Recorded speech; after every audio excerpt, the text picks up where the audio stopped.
Bom dia, hoje vamos compartilhar com vocês o resultado de um trabalho muito importante para a agricultura, a coleta e análise do solo, em duas áreas distintas localizadas no município de Barreiras, na Bahia. A análise de solo é uma das ferramentas mais fundamentais na agricultura moderna. É por meio dela que conseguimos entender as condições químicas, físicas e biológicas do solo. Em outras palavras, é como fazer um check-up da terra para saber se ela está saudável, se tem nutrientes certos e está pronta para receber uma cultura que pretendemos plantar. Nosso grupo foi responsável para realizar a coleta da amostra de solo, enquanto a análise técnica foi realizada pelo Laboratório de Química e Fertilidade do Solo. O objetivo foi avaliar a fertilidade e a textura do solo em áreas de um campo de futebol e em área de fruteiras. A escolha desses locais se deu justamente para a diferença do uso do solo. O campo de futebol representa uma área compactada e pouco manejada, enquanto a área fruteira tem algum histórico de cultivo e possivelmente adubação. Esses contrastes nos ajudam a compreender como o manejo influencia diretamente nas propriedades do solo. Entender essas condições é essencial para garantir a produção eficiente, evitar desperdício de insumos e ainda preservar o meio ambiente. Ao longo da nossa apresentação, vamos detalhar como a coleta foi feita, os principais resultados obtidos no laboratório e o que esses dados significam ao ponto de vista agronômico.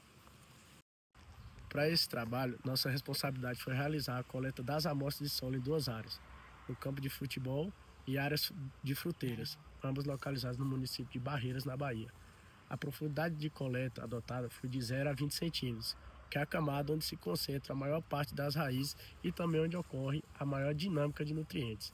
Em cada área, coletamos diversas subamostras distribuídas em pontos diferentes para formar uma amostra composta, mais representativa da área total, que é para a realização da coleta, utilizamos os seguintes materiais: o trado holandês, que foi fundamental para a retirada do solo na profundidade correta, uma espátula, que é usada para remover os excessos e auxiliar na transferência do solo, um balde plástico, onde fizemos a homogeneização das subamostras, uma peneira, que foi utilizada para retirar pedras, galhos e resíduos maiores, uma balança para a gente poder pesar a quantidade ideal de solo para envio para o laboratório, e uma folha de papel A4, que serviu como base, como uma base limpa para pesar e manipular o solo seco.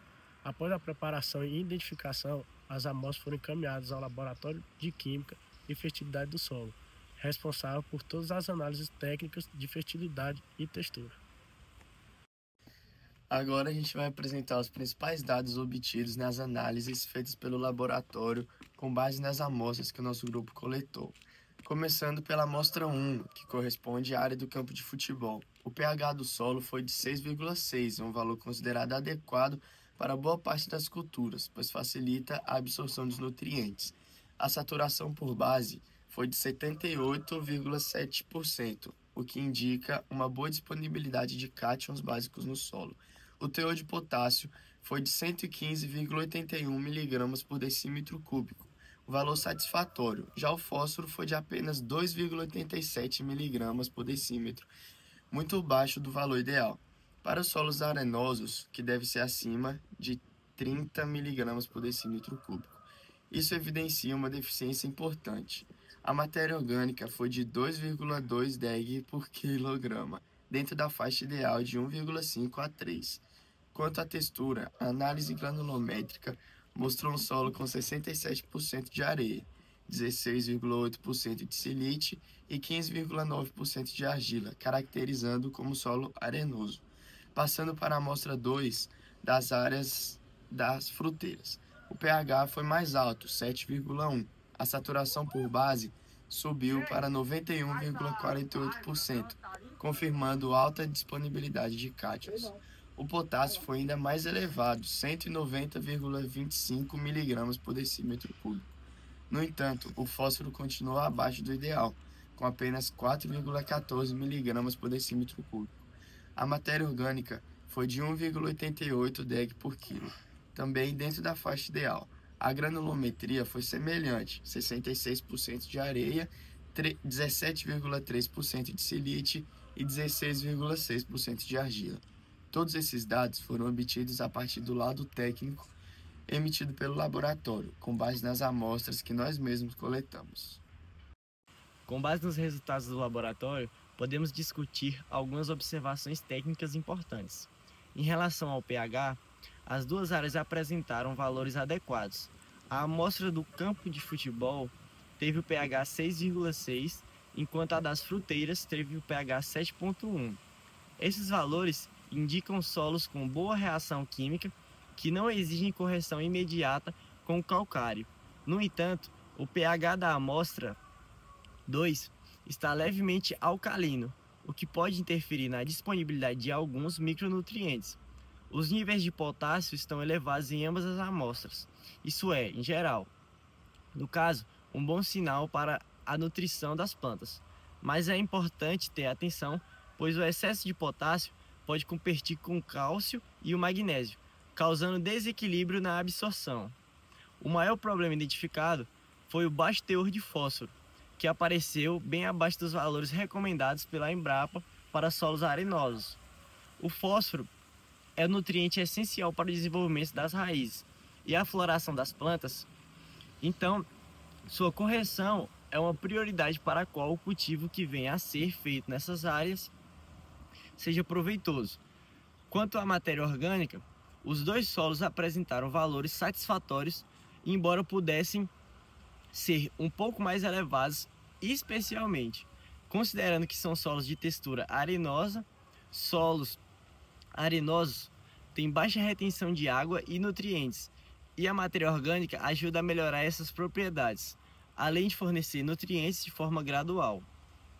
A análise granulométrica confirmou que ambos os solos têm mais de 66% de areia, ou seja, essa informação é crucial porque influencia o tipo de manejo que deve ser adotado, desde o tipo de cultura mais adaptada até a forma e frequência de irrigação e adubação.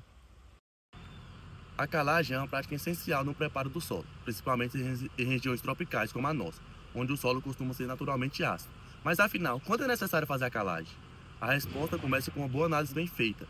A calagem deve ser considerada quando o pH do solo estiver abaixo do ideal, geralmente menor que 5,5. Um pH baixo significa que o solo é ácido, o que afeta diretamente a disponibilidade de nutrientes e no desenvolvimento das raízes.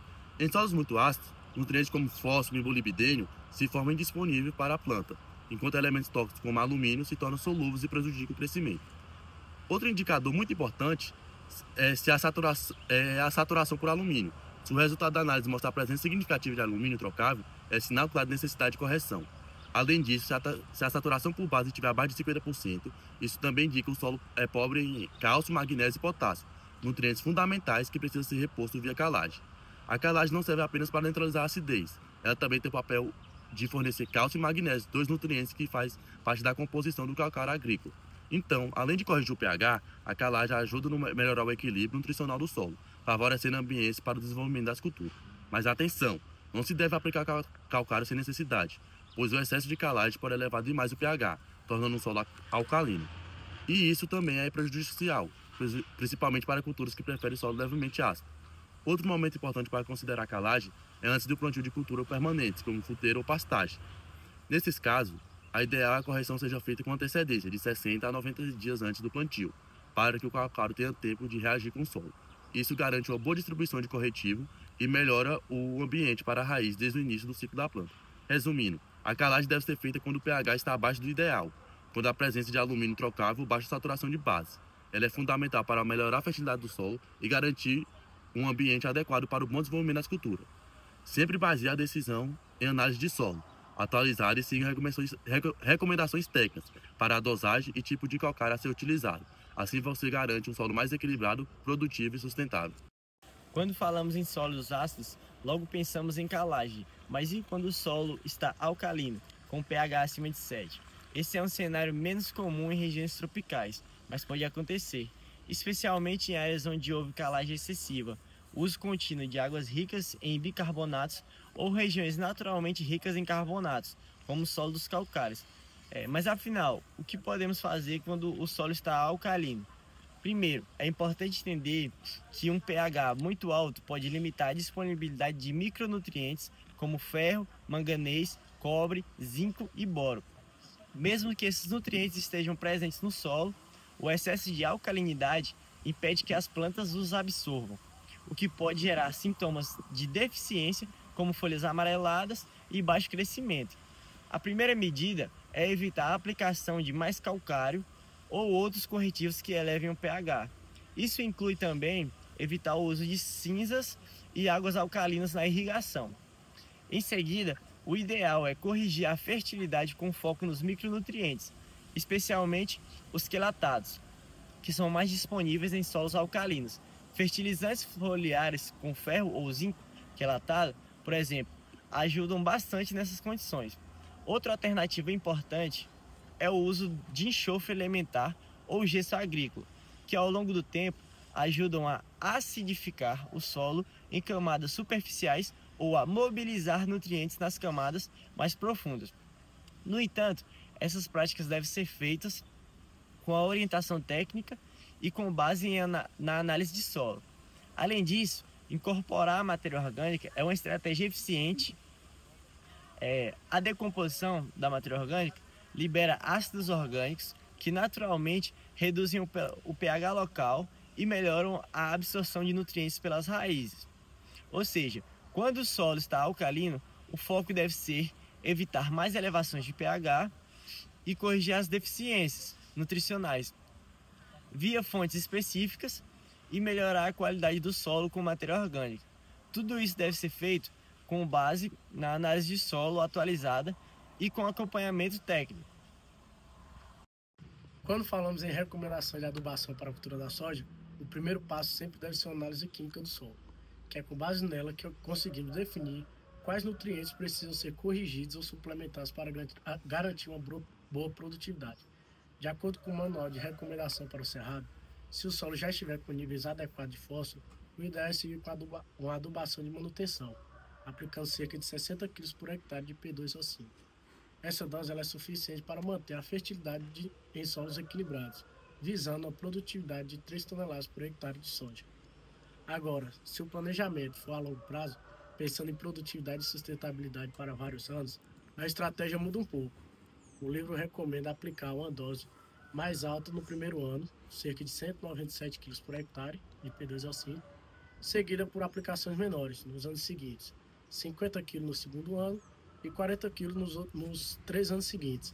Esse tipo de planejamento garante uma reposição gradual e equilibrada do fósforo no solo, evitando tanto um esgotamento quanto o acúmulo excessivo. Já em relação ao potássio, o nutriente é fundamental para o transporte de fotoassimilados e enchimento dos grãos. A dose padrão para os solos em teores médios e com o resto da cultura sendo mantida no campo é de 60 kg por hectare de K2O, que essa quantidade atende bem uma produção esperada de 3 toneladas por hectare. Quanto ao nitrogênio, é importante destacar que a soja não precisa de adubação nitrogenada, desde que as sementes sejam bem inoculadas com risóbios. Esses micro-organismos fixam o nitrogênio atmosférico, suprindo praticamente toda a demanda da planta. Inclusive, o uso do adubo nitrogenado pode até atrapalhar a nodulação e reduzir a eficiência dessa simbiose natural. Portanto, a recomendação para a soja deve considerar principalmente o fósforo e o potássio, sempre baseada em análise de solo atualizada e respeitando as condições específicas da área. Com essas informações em mãos, é possível montar um plano de adubação eficiente e econômico em ambiente correto. Com base em tudo que foi apresentado, ficou claro que a análise do solo é um passo essencial para o sucesso de qualquer cultura agrícola, incluindo a soja.